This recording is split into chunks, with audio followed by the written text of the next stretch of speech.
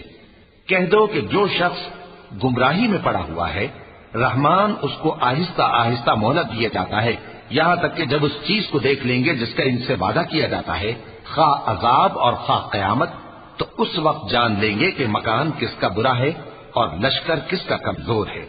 اور جو لوگ ہدایت یاب ہیں اللہ ان کو زیادہ ہدایت دیتا ہے، اور نیکیاں جو باقی رہنے والی ہیں وہ تمہارے پروردگار کے ہاں صلے کے لحاظ سے خوب اور انجام کے اعتبار سے بہتر ہے۔ بھلا تم نے اس شخص کو دیکھا جس نے ہماری آیتوں سے کفر کیا اور کہنے لگا کہ اگر میں ازسر نو زندہ ہوا بھی تو یہی مال اور اولاد مجھے وہاں ملے گا؟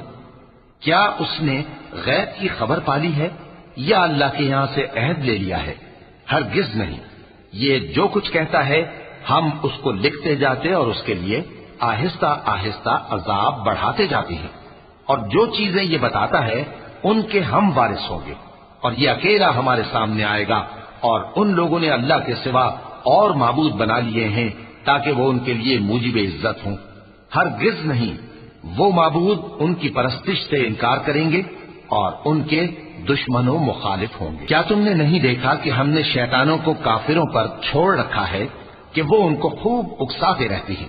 تو تم ان پر عذاب کے لیے جلدی نہ کرو کہ ہم تو ان کے لیے دن شمار کر رہے ہیں، جس روز ہم پرہیزگاروں کو رحمان کے سامنے بطور مہمان جمع کریں گے اور گناہگاروں کو دوزخ کی طرف پیاسے ہانک لے جائیں گے، تو لوگ کسی کی سفارش کا اختیار نہ رکھیں گے مگر جس نے رحمان سے اقرار لے لیا ہو، اور کہتے ہیں کہ رحمان بیٹا رکھتا ہے۔ ایسا کہنے والوں، یہ تو تم بری بات زبان پر لاتے ہو۔ قریب ہے کہ اس جھوٹ سے آسمان پھٹ پڑے اور زمین شق ہو جائے اور پہاڑ پارا پارا ہو کر گر پڑے کہ انہوں نے رحمان کے لیے بیٹا تجویز کیا، اور رحمان کو شایع نہیں کہ کسی کو بیٹا بنائے۔ ہر شخص جو آسمانوں اور زمین میں ہے رحمان کے روبرو بطور بندہ ہی آئے گا۔ اس نے ان سب کو اپنے علم سے گھیر رکھا اور ایک ایک کو شمار کر رکھا ہے، اور یہ سب قیامت کے دن اس کے سامنے اکیلے اکیلے حاضر ہوں گے۔ اور جو لوگ ایمان لائے اور عمل نیک کیے رحمان ان کی محبت مخلوقات کے دل میں پیدا کر دے گا۔ اے پیغمبر صلی اللہ علیہ وآلہ وسلم، ہم نے یہ قرآن تمہاری زبان میں آسان بنا کر نازل کیا ہے تاکہ تم اس سے پرہیزگاروں کو خوشخبری پہنچا دو اور جھگڑالوؤں کو ڈر سنا دو، اور ہم نے ان سے پہلے بہت سے گروہوں کو ہلاک کر دیا ہے۔ بھلا تم ان میں سے کسی کو دیکھتے ہو یا کہیں ان کی بھنک سنتے ہو؟